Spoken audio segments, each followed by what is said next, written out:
পাঞ্জাবে হবে, কেরালে হবে, সব জায়গায় হবে, কিন্তু আপনি থাকবেন পদে আর বাংলায় এসআইআর হবে, তা তো হবে না। এই ভোটেই তো মহারাষ্ট্রে আপনারা জিতেছেন, এই ভোটেই তো হরিয়ানায় জিতেছেন। তাহলে আগে তো এই রাজ্য সরকারগুলোর পদত্যাগ করা উচিত।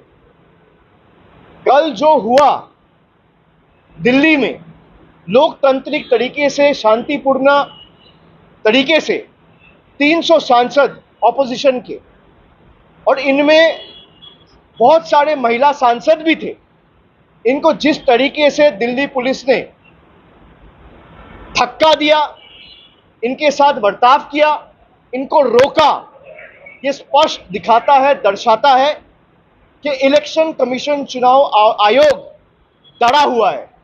इनके पास हमारे सवाल के कोई जवाब नहीं है। अगर आपके पास जवाब है तो आप दो भाई, कि एक ही एपिक नंबर पे गुजरात में और बंगाल में वोटर कैसे है, एक ही नाम पे अलग अलग 10 पोलिंग स्टेशन में वोटर कैसे है, एक ही एड्रेस पे 5 बाई 10 स्क्वायर फीट एक मकान में 100 वोटर कैसे रह सकते हैं, जिनका कोई अता पता, कोई एग्जिस्टेंस नहीं है।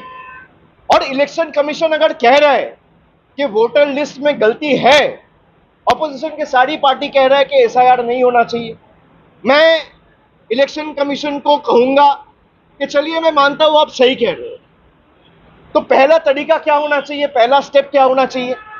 इसी इलेक्टोरल रोल और वोटर लिस्ट के आधार पे देश का प्रधानमंत्री चुना गया है 1 साल पहले। इसी वोटर लिस्ट और इलेक्टोरल रोल के आधार पर बीजेपी के 240 सांसद चुने गए हैं।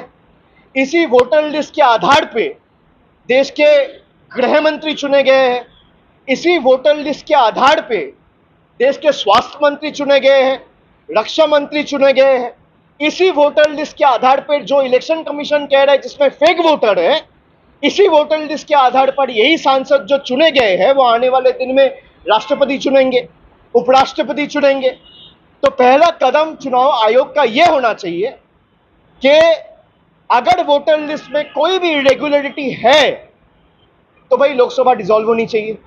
आप लोकसभा डिसॉल्व करिए, पूरा देश में एसआईआर करिए, कोई दिक्कत नहीं है।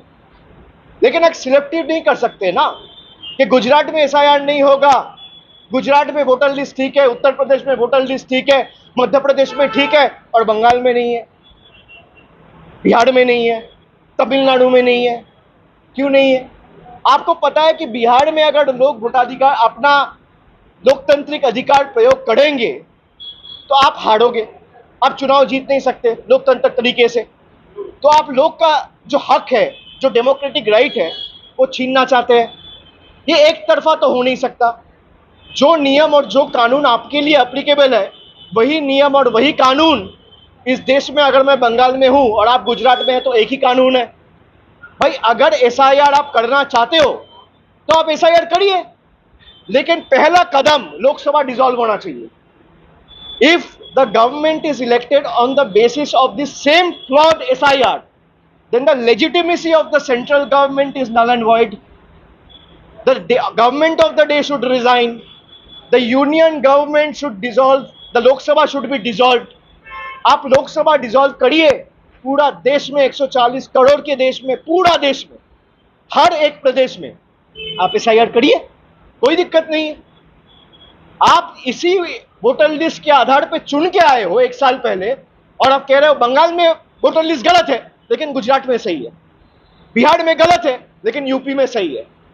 भाई अगर गलत है तो आपके ऑपोजिशन, हमारे ऑपोजिशन जितने भी दल हैं, वो स्पष्ट आपके पास सबूत के बदौलत आपके पास इंफॉर्मेशन रखा है कि वोट चोरी कर्नाटका में भी हुआ है, यूपी में भी हुआ है, गुजरात में भी हुआ है और बिहार में भी हुआ है।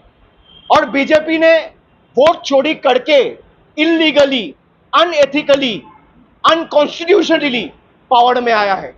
अगर एसआईआर होगा तो पूरा देश में होगा और उसके लिए पहला कदम प्रधानमंत्री से लेकर पूरा कैबिनेट को इस्तीफा देना होगा, लोकसभा डिसॉल्व करना होगा, उसके बाद आप एसआईआर करिए। ठीक है, ये मैं स्पष्ट करता हूं। बहुत बहुत शुक्रिया।